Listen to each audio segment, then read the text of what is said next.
अनमोल, आज हमारा उपस्थिति हरनौत विधानसभा में। तो महागठबंधन का जो कैंडिडेट है, इनका नाम पहले हम परिचय जानेंगे और ये अभी देख रहे हैं कि दिवाली का आपका स्वागत है। सबसे पहले तो यहाँ के हरनौत विधानसभा के लोगों को छठ पर्व का हार्दिक शुभकामना।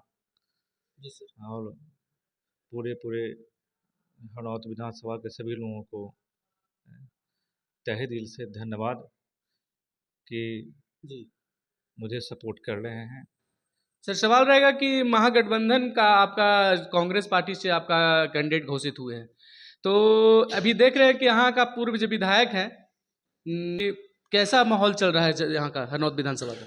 मेरे विधानसभा का माहौल एक तरफा है। जी सर। यहाँ के सभी जाति धर्म के लोग मुझे वोट कर रहे हैं। जी। और यहाँ यहाँ तक कि यहाँ पे जदयू 2-3 फाड़ में टूट चुका है। जी। इसलिए मुझे इनका आशीर्वाद प्राप्त है, तो मैं यहाँ पे 20-25 वोट से जीतने जा रहा हूँ। सर ठीक है, आप तो बोल रहे हैं सर हम जीतने जा रहे हैं। बात करते हैं तो राजतंत्र तो है नहीं, ये प्रजातंत्र है। और राज तो होना नहीं चाहिए। और जैसा नीतीश जी राजतंत्र में किन्हीं को पसंद नहीं आता होगा कि लोकतंत्र में राजतंत्र आ जाए। और जिस उम्र में ये जिस पड़ाव पे हैं, उस पड़ाव में टिकट मिलना ही सबसे बड़ा इनका दिखाया जा रहा है कि इनके लोग इनके विरोधी हो रहे हैं। तो निश्चित तौर पे कि हरिनारायण बाबू को इस बार मेरे तरफ से कड़ी टक्कर मिलेगी और मैं इस चुनाव को 20-25 वोट से जीतने का काम करूँगा। सर देख रहे हैं कि तीसरा विकल्प जनसुराज भी आया था, उनका भी कैंडिडेट यहाँ पर उतरे और जोर शोर से मेहनत कर रहे हैं। सर उनके लिए क्या बोलिएगा आप? प्रशांत किशोर जी का अपनी पार्टी है, इनकी शुभकामना। जी। और प्रशांत किशोर जी रणनीतिकार हो सकते हैं, लेकिन लगता है कि हरनौत विधानसभा में रणनीति बनाने में फिसल गए थोड़ा सा और ठीक से रणनीति नहीं बना पाए। सर क्या लगता है कि अगर आप यहाँ से विधायक बन के जाते हैं तो हरनौत विधानसभा के लेकर क्या सोचिए हैं सर? पहला आपका क्या काम रहेगा? अगर यहाँ से हम विधानसभा जाते हैं तो सबसे पहले तो मैं यहाँ के लोगों से बैठ के बात विचार करूँगा कि विकास कैसे किया जाए, कैसे क्या किया जाए। अकेले सोचना संभव नहीं है, क्योंकि इस लोकतंत्र में सभी का वोट का अधिकार बराबर होता है, सभी लोगों ने दिया। तो मैं जाति धर्म से ऊपर उठ के सभी जाति इस लोगों से मिल के बैठ के बात करेंगे और कैसे विकास करना है उस पर बात करेंगे और कैसे क्या करना उस पर बात करेंगे, ताकि विधानसभा सभी के अनुरूप चले।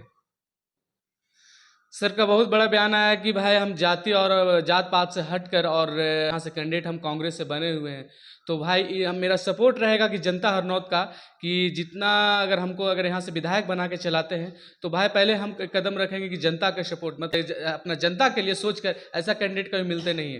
लीजिए कि अगर जनता यहाँ से आपको पिठाते हैं, ठीक, तो भाई पहला कदम आपका सर।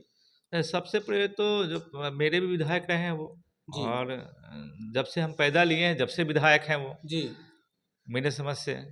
और पहले तो मैं कैंडिडेट नहीं था जी सर, लेकिन इसके पहले कभी ऐसा नहीं लगा कि मैं भी विधायक हैं। आज तक इनके यहाँ एक कप चाय पीने का काम भी हम लोग नहीं किए, वोट देते आए हैं, लेकिन एक कप चाय एक कप पानी भी पीने के लिए काम वहाँ नहीं गए।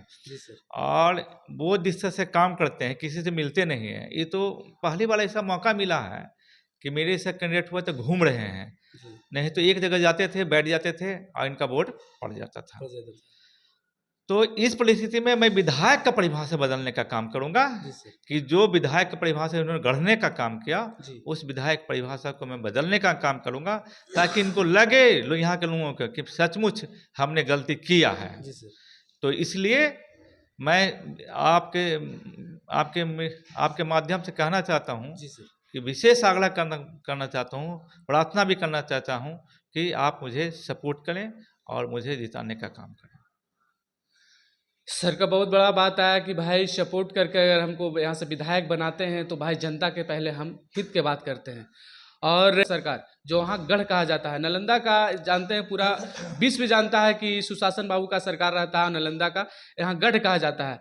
तो सर क्या लगता है कि इनका गढ़ में दो बात किया, इसमें गढ़ की कोई बात ही नहीं है। जी सर। इन लोगों का लोकतंत्र है, लोकतंत्र में जानता है सर, नालंदा विश्वविद्यालय के नाम से पूरा विश्व जाना जाता है। नहीं, हम तो सीधे कहते हैं ना कि इनका जिला कैसे होगा, ये जिला तो अरुण बिंद का भी हो सकता है, आपका भी हो सकता है, और किसी आदमी का भी हो सकता है। ये कहेंगे इनका गृह क्षेत्र है, तो गृह क्षेत्र तो मेरा भी है, गृह क्षेत्र उनका भी है। किसी विशेष आदमी का गृह क्षेत्र भी नहीं हो सकता, किसी विशेष आदमी का गढ़ भी नहीं हो सकता है, क्योंकि गढ़ उस आदमी को कहा जाता था, राजा लोग महाराजा लोग रहते थे, उसको गढ़ कहा जाता था। ये लोकतंत्र है भाई, लोकतंत्र में किसी का गढ़ नहीं होता है। लोकतंत्र में लोग, सभी लोगों का वोट का समान अधिकार है, चाहे नरेंद्र मोदी जी हों, चाहे नीतीश जी हों, चाहे हरियाणा बाबू हों, चाहे अरुण बिंद हो, चाहे और किसी लोगों का हो, सभी का वोट बड़ा अधिकार बराबर होता है।